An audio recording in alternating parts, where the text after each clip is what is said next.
द्रव्यमानुसार 20% potassium carbonate विलयन की मोललता की गणना कीजिए।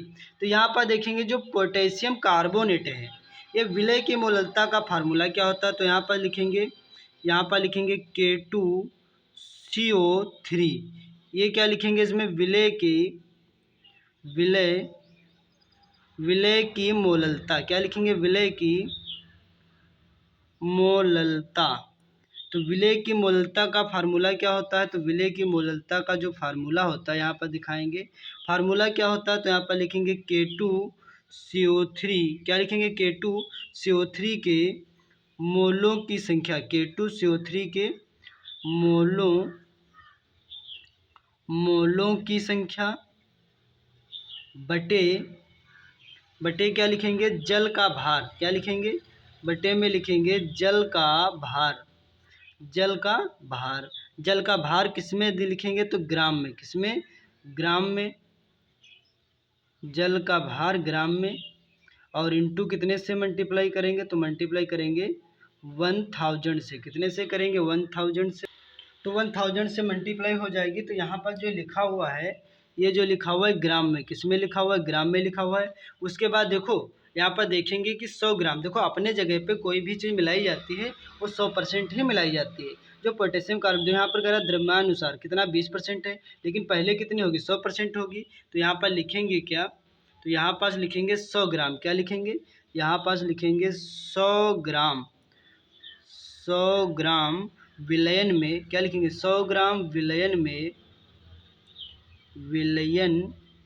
100 ग्राम विलयन में कौन से विलयन में, पोटेशियम कार्बोनेट K2CO3 का भार। क्या लिखेंगे, K2CO3 का भार कितने ग्राम दे रखा है, तो ग्राम दे रखा है आपका है 20 ग्राम। कितने ग्राम दे रखा है, तो आपका दे रखा है 20 ग्राम। जो भार कितना दे रखा है, 20 ग्राम।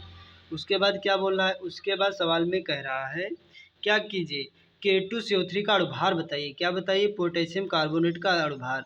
K2CO3 का अणुभार। K2CO3 का अणुभार क्या होता है, तो K2CO3 का अणुभार निकालेंगे K2CO3 का। तो अणुभार बराबर क्या लिखेंगे, जो K2CO3 का अणुभार निकल करके आपका आ जाएगा 138 ग्राम। क्या आ जाएगा, 138 ग्राम मोल में आ जाएगा। उसके बाद क्या निकालेंगे, 100 ग्राम विलयन में। क्या लिखेंगे, 100 ग्राम, यहाँ पर लिखेंगे 100। क्या लिखेंगे, 100 मतलब 100 ग्राम। 100 ग्राम विलयन में लिखेंगे 100 ग्राम विलयन में पोटेशियम कार्बोनेट की मोलों की संख्या। क्या लिखेंगे, 100 ग्राम विलयन में 100 ग्राम विलयन में K2CO3 के मोलों की संख्या। क्या लिखेंगे, मोलों की संख्या निकालेंगे। तो मोलों की संख्या कितनी दे रखी थी, 20। और 20 और बटे में कितना लिखेंगे, और बटे में जो अभी जो निकाल के लाए हैं जो K2CO3 का अणुभार, वो कितना था, वो कितना था आपका 138 था। कितना था, 138 यहाँ दिख रहा होगा। जो K2CO3 मतलब पोटेशियम कार्बोनेट का जो अणुभार कितना निकल के आया है, 138। तो 138 से 20 को जब डिवाइड करेंगे तो आ जाएगा इसका जो पूरा राइट आंसर आ जाएगा 0.144 आ जाएगा। उसके बाद यहाँ क्या करेंगे, लिखेंगे 100 ग्राम विलयन में जल का भार। उसके बाद क्या लिखेंगे, देखो यहाँ पर देखेंगे 100 ग्राम विलयन में, जो 100 ग्राम विलयन में जो पोटेशियम कार्बोनेट के मोलों की संख्या कितनी 20 थी, और 20 बटे कितना कर दिया, अणुभार से भाग दे दिया, तो कितना आ गया 0.144 आ गया। ये क्या आ गया, 100 ग्राम विलयन में जो मोलों की संख्या आ गई। अब क्या निकालें, कौन से मोलों की संख्या, तो पोटेशियम कार्बोनेट के मोलों की संख्या। अब क्या निकालेंगे, अब इसमें निकालेंगे 100 ग्राम विलयन में जल का भार। भाई जल का भार भी तो पता होना चाहिए। तो यहाँ पास क्या लिखेंगे, 100 ग्राम। क्या लिखेंगे, 100 ग्राम विलयन। क्या लिखेंगे, 100 ग्राम विलयन में जल का भार। 100 ग्राम विलयन में जल का निकालेंगे, जल का भार। तो जल का भार निकालेंगे, भार। तो देखो जल अपनी जगह पे कितना होता है, 100%। जल अपनी जगह पे कितना होता है भाई, 100% होता है। 100% में से कितना 20% क्या कर दे, निकाल देंगे, तो कितने परसेंट बचेगा, तो आपका बचेगा 80 ग्राम। कितना बचेगा, 80 ग्राम बचेगा। तो वही सवाल में कह रहा था, ध्यान से देखेंगे सवाल में क्या कह रहा था कि द्रव्यमानुसार 20% पोटेशियम। देखो है कितना 20%, लेकिन अपने जगह पे कोई वस्तु कितनी होती है, अपनी जगह पे बेटा होती है 100% ही। तो वही बताया गया कि 100 ग्राम विलयन में जल का भार, तो 100 में से घटा देंगे 20 तो कितना बचेगा, 80 बचेगा। कितना बचेगा, 80। उसके बाद लिखेंगे अतः पोटेशियम कार्बोनेट विलयन, लिखेंगे अतः, यहाँ पर लिखेंगे अतः K2CO3 मतलब पोटेशियम कार्बोनेट विलयन की मोललता, विलयन की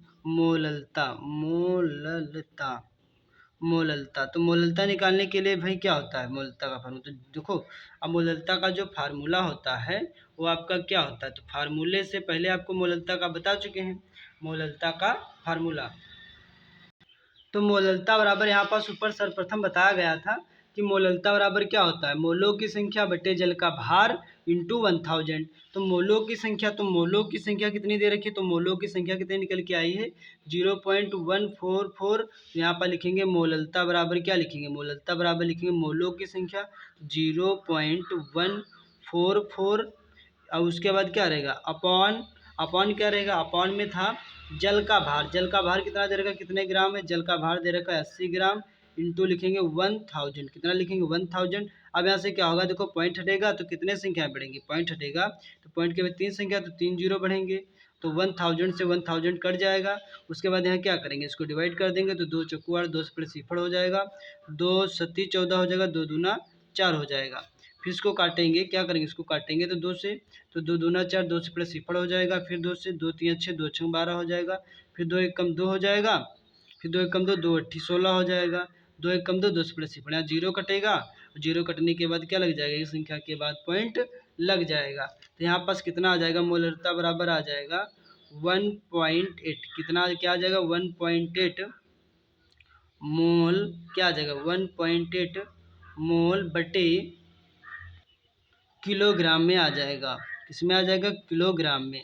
तो यही हमारा क्या हो जाएगा स्टूडेंट्स, यही हमारा हो जाएगा राइट आंसर। तो ये जो वीडियो आपके समझ में आया होगा, तो आशा करता हूँ एक बार पुनः रिपीट इसको कर लेंगे बारी बारी से, और रिपीट करने के पश्चात आपको ये जो न्यूमेरिकल की पिक भी क्या कर लेनी, पिक भी ले लेना है। और फिर मिलता हूँ नेक्स्ट वीडियो में, तब तक के लिए आप सभी का तहे दिल से धन्यवाद।